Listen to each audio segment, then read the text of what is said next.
The air hung heavy, thick with the cloying scent of antiseptic. I sat, knuckles white on the armrests, my heart a drum in the silence. The only sound, a slow rhythmic drip from somewhere unseen. Each drop a hammer blow against the silence. This wasn't my first visit. I knew the drill, the sterile white walls, the framed diplomas boasting of expertise, the unsettling stillness that seemed to whisper of secrets. Secrets best left buried. The air felt different this time, tainted somehow. A shiver ran down my spine, raising gooseflesh on my arms. I tried to shake it off, but the feeling persisted. A primal fear deep in my gut. The waiting room, once merely sterile, now felt predatory. Like the calm before a storm, the silence pressed in, suffocating. Each tick of the unseen clock on the wall seemed to echo, a countdown to something I couldn't bear to name.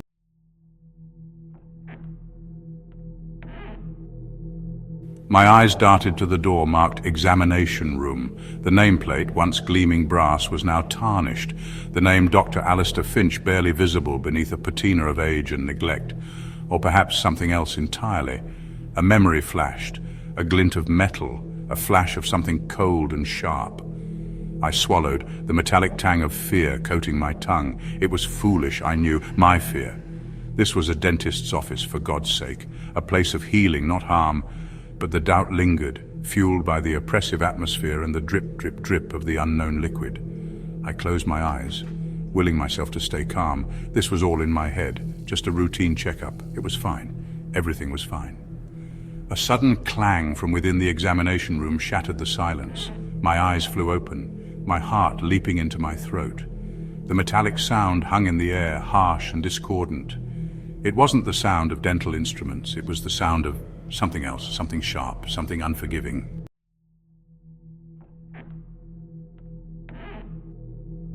The door creaked open slowly, revealing a figure as out of place as the clang had been. Dr. Finch. He stood framed in the doorway, his smile a beacon of warmth in the otherwise cold and sterile room. "Ah, Mr. Walker," he greeted me, his voice a soothing baritone that seemed at odds with the unease twisting in my gut. "So good to see you again." His eyes, a piercing blue, held mine with an intensity that was both unnerving and strangely captivating. I managed a weak smile, my gaze drawn to his teeth. They were perfect, too perfect. Each one a pearly white monument, gleaming unnaturally in the dimly lit room. The sight sent a shiver down my spine. There was something unsettling about their uniformity, their sharpness. Come in, he urged, his smile widening, revealing even more of those unnervingly perfect teeth. "Don't let me keep you waiting." He gestured towards the examination room, his movements fluid, almost predatory.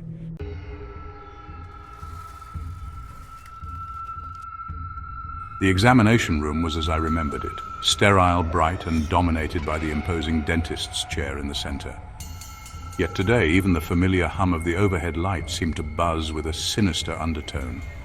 Dr. Finch gestured for me to take a seat in the chair, his smile never faltering. "So, tell me, Mr. Walker," he began, his voice deceptively casual, "what brings you in today?" His eyes, however, held a glint of something else, an almost hungry curiosity that sent a chill down my spine. I stammered, my carefully prepared explanation about a sensitive tooth dissolving into nothingness under his intense gaze. His eyes seemed to bore into me, dissecting my every word, my every fear. It was as if he could sense my unease, and it fueled his interest. "Just a routine checkup," I managed, my voice barely above a whisper. His smile widened, if that was even possible. It wasn't a comforting smile. It was the smile of a predator who had cornered its prey.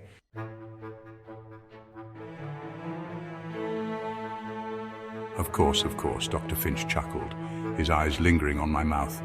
"Always good to stay on top of these things, wouldn't you agree?" He leaned closer, his breath surprisingly minty, washing over my face. I nodded, unable to speak, my gaze transfixed by his hands. They were large, strong hands, capable hands, but there was something about them, something that sent a prickle of unease down my spine. Perhaps it was the way his fingers twitched slightly, as if eager to get to work. Or maybe it was the way his eyes followed their every move, a look of almost primal hunger flickering in their depths. Whatever it was, I couldn't shake the feeling that something was terribly, terribly wrong. My gaze darted to the tray of instruments beside me, the metal gleaming coldly under the harsh light. I forced myself to look away, to focus on anything but the growing sense of dread that threatened to consume me. But it was no use. The fear had taken root, twisting its icy tendrils around my heart, squeezing the air from my lungs.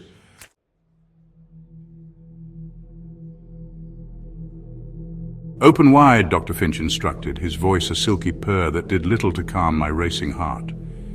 His fingers, surprisingly gentle, adjusted the headrest, tilting my head back, exposing my throat. I tried to obey, but fear had a stranglehold on my jaw. My mouth felt like it was filled with cotton, my tongue heavy and useless. Dr. Finch's smile faltered for the briefest moment, a flicker of annoyance crossing his features. Now, Mr. Walker," he chided, his tone still light but with an underlying current of steel.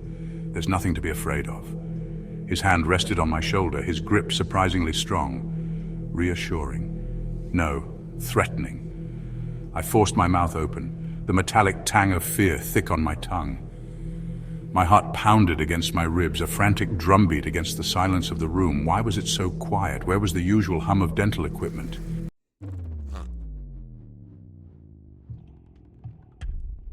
Dr. Finch's eyes, those piercing blue eyes, seemed to gleam as he peered into my mouth. A low hum emanated from him, barely audible, yet it set my teeth on edge. It wasn't a comforting sound, it was the sound of anticipation.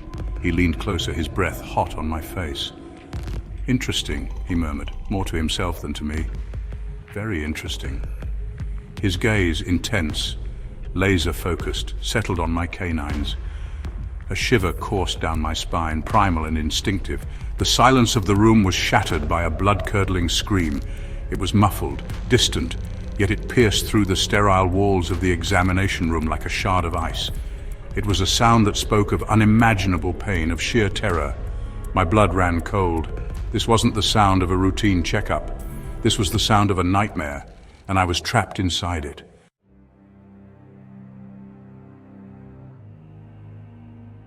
The scream cut off abruptly, leaving behind an echoing silence that was somehow even more terrifying. Dr. Finch, however, didn't react, didn't flinch. It was as if the sound hadn't even registered, or worse, as if it was something he was accustomed to.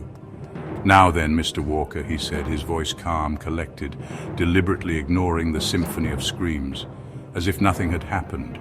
But something was different. His eyes, once a cold blue, now burned with an unsettling intensity. He reached into the tray beside me, but instead of selecting an instrument, his hand shot out, grasping my jaw with startling force. His touch was no longer gentle, no longer reassuring. It was the grip of a predator, ironclad and merciless. "Let's see what we have here," he growled, a low, guttural sound that bore no resemblance to his previous soothing tone. Panic seized me, choking my throat, turning my blood to ice. This wasn't right. This wasn't a dentist. This was something else, something monstrous.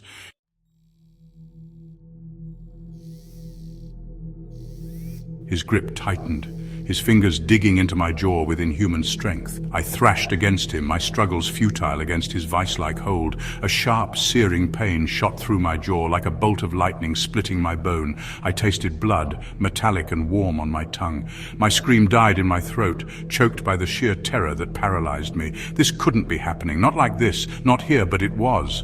Dr. Finch, his face now a mask of grim determination, leaned closer, his eyes blazing with an unholy light. "Don't worry, Mr. Walker," he whispered, his voice a low growl. "It will all be over soon."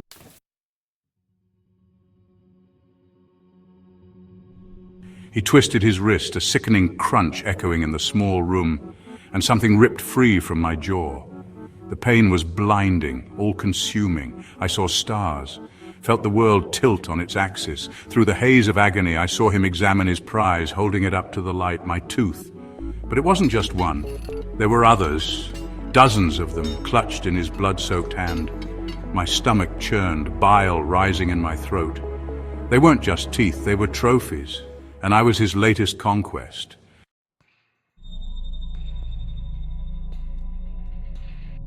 He dropped the teeth into a jar on the tray beside him, a clinking sound that sent chills down my spine. The jar was almost full, a grotesque collection of human remains, each tooth a testament to his madness. "Beautiful, aren't they?" he murmured, his eyes gleaming with a disturbing reverence. He ran a fingertip over the jar, a look of perverse satisfaction on his face. Then, with a swiftness that belied his age, he plunged his hand back into my mouth. The process was agonizingly familiar. The searing pain, the metallic tang of blood, the sickening crunch of bone. And through it all, I could only watch in horror as he continued to harvest his gruesome bounty. The jar was no longer almost full.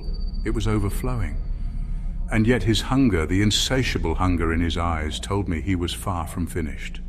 He was a man possessed, driven by an obsession that knew no bounds.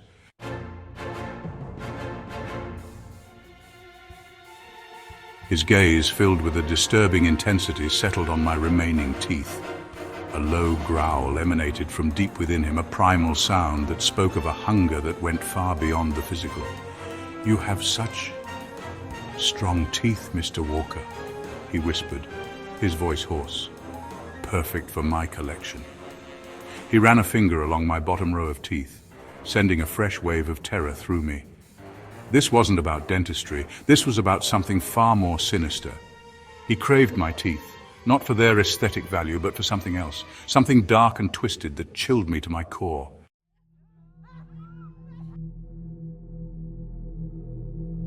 Through the haze of pain and terror, I heard a sound that cut through the dentist's gruesome work. A gasp, a sharp intake of breath. Someone else was in the room. My blurred vision struggled to focus. A figure, silhouetted in the doorway, their face obscured by the dim light of the waiting area. "Dr. Finch?" A woman's voice, laced with concern. Mrs. Peterson, the kindly old woman who lived above the bakery down the street. I'd often seen her here, her frail hand clutching a worn handbag. What was she doing here? Didn't she know what lurked within these walls? Dr. Finch froze, his hand still buried in my mouth. The moment stretched, taut with unspoken horror. For the first time since he'd begun his gruesome work, his composure wavered. A flicker of something akin to panic crossed his face. "Mrs. Peterson," he said, his voice strained, the smooth baritone now rough, uneven. "I wasn't expecting you. I thought I locked the front door." He rose from his crouched position, his body blocking Mrs. Peterson's view of me, of the carnage he'd inflicted.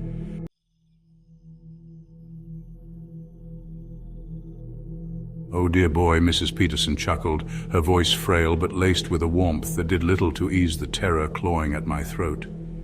"You know I can't resist those gingerbread cookies you leave out for me." My blood ran cold. The gingerbread cookies. Dr. Finch always left a plate of them on the counter in the waiting room, a seemingly harmless gesture of goodwill. But now, I understood. They weren't a kindness. They were a lure. Mrs. Peterson shuffled into the room, her gaze sweeping over the scene. My heart hammered against my ribs, each thump a desperate plea for her to turn back, to run while she still had the chance. But it was too late. Her gaze landed on me, slumped in the dentist's chair, blood staining my chin, my eyes wide with terror. Her smile faltered, her hand flying to her mouth, stifling a gasp.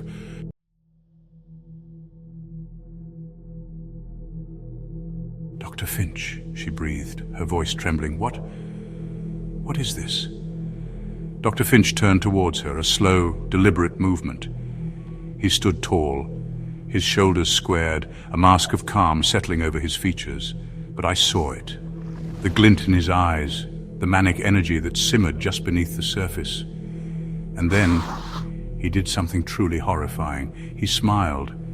But it wasn't the disarming smile he'd greeted me with. It was something else entirely, something monstrous. His lips stretched wide, revealing row upon row of teeth. Jagged, yellowed teeth, crammed into his mouth with no regard for space or order. They protruded at odd angles, some chipped, some broken, all stained with the evidence of his gruesome obsession.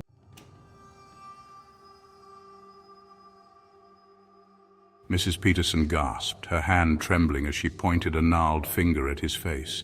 Your teeth," she stammered, her eyes wide with horror. "What have you done?" Dr. Finch chuckled, a low, guttural sound that sent shivers down my spine.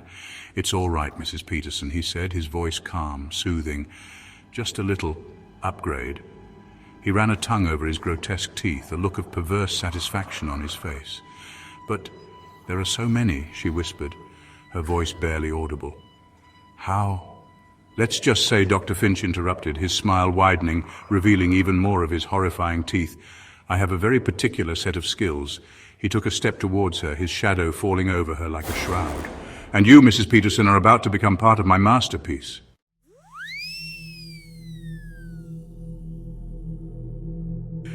Mrs. Peterson stumbled back, her eyes fixed on the monstrous grin that had replaced Dr. Finch's once charming smile.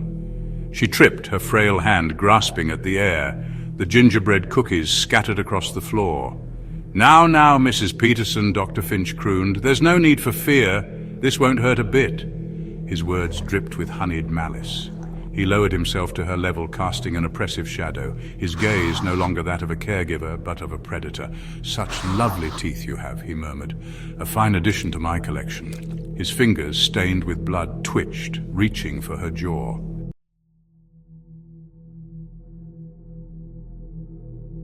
A strangled cry escaped Mrs. Peterson's lips, silencing her pleas for mercy. The silence was deafening, broken by the sickening crunch of bone. A symphony of horror played out. I shut my eyes, unable to bear the sight. The metallic scent of blood mingled with antiseptic and gingerbread. Dr. Finch whispered, "You're next." His words hung in the air, a promise and a threat.